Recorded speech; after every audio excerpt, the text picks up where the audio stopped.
बिहार में महागठबंधन सरकार की दोनों बड़ी पार्टियां राजद और जेडीयू लोकसभा चुनाव 2024 से पहले मंडल राजनीति को जगाने में जुटी हैं। जाति आधारित जनगणना के आधार पर पिछड़ों, दलितों और आदिवासियों का आरक्षण 65% तक बढ़ाने की राजनीतिक जमीन पर चुनावी लड़ाई लड़ने की नीतीश, लालू और तेजस्वी यादव की योजना में रह रहकर कभी शिक्षा मंत्री तो कभी विभाग के अफसर पलीता लगा दे रहे हैं। महागठबंधन को मंडल की राजनीति में चुनावी फायदा नजर आ रहा है, लेकिन शिक्षा विभाग से कुछ ना कुछ ऐसा होता रहता है जिससे भाजपा को मंडल पिच पर खुलकर खेलने का मौका मिल जाता है। ताजा विवाद हुआ है अगले साल यानी 2024 में स्कूलों में छुट्टियों के कैलेंडर को लेकर। सरकार ने सामान्य और उर्दू स्कूलों के लिए अलग अलग कैलेंडर बनाया है। इसमें हिंदुओं के कुछ पर्व पर छुट्टी नहीं है, जबकि मुसलमानों के कुछ त्योहारों की छुट्टियां बढ़ा दी गई हैं। शिक्षा मंत्री चंद्रशेखर कह रहे हैं कि उनको कैलेंडर के बारे में कुछ भी पता नहीं है।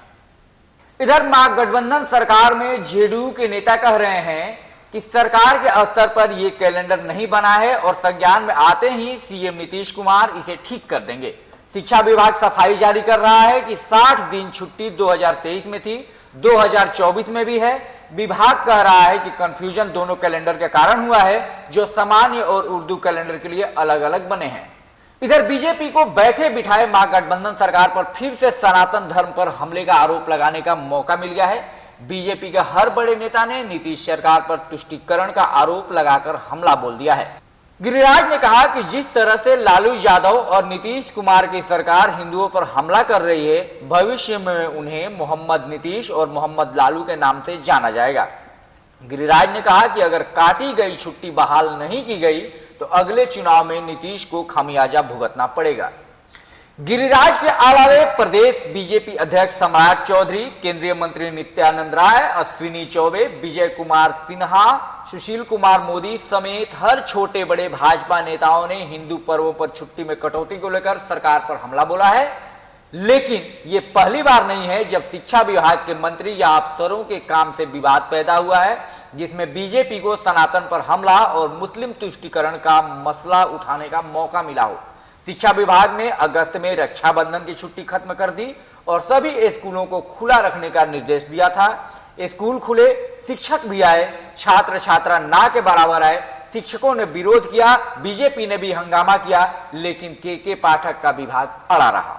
फिर दूसरा विवाद हुआ दुर्गा पूजा के दौरान टीचरों की 6 दिन की ट्रेनिंग पर। विभाग ने 16 से 21 अक्टूबर तक शिक्षकों को प्रशिक्षण के लिए बुलाया। नवरात्र के दौरान ट्रेनिंग का विरोध हुआ तो सरकार ने आदेश को वापस लिया। तीसरा विवाद पैदा हुआ बीपीएससी से बहाल नए शिक्षकों की ज्वाइनिंग को लेकर। इसके लिए विभाग ने हेडमास्टर की छठ की छुट्टी कैंसिल कर दी और कहा कि 21 नवंबर तक सबका योगदान करा लें। विवाद होना था, हुआ। नए टीचर से लेकर भाजपा तक ने मामले को उठाया।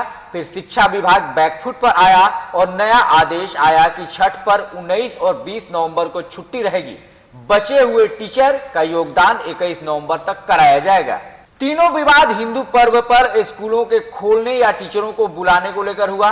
हर बार बीजेपी ने सनातन पर हमला बोलकर मुद्दे को उठाया और सरकार को 2 बार अपना आदेश वापस लेना पड़ा। खुद शिक्षा मंत्री चंद्रशेखर सिंह हिंदू धर्म ग्रंथ रामचरितमानस पर विवादित बयान देकर बीजेपी को नीतीश सरकार, महागठबंधन, जेडीयू और आरजेडी को सनातन विरोधी बताने का मौका देते रहे हैं।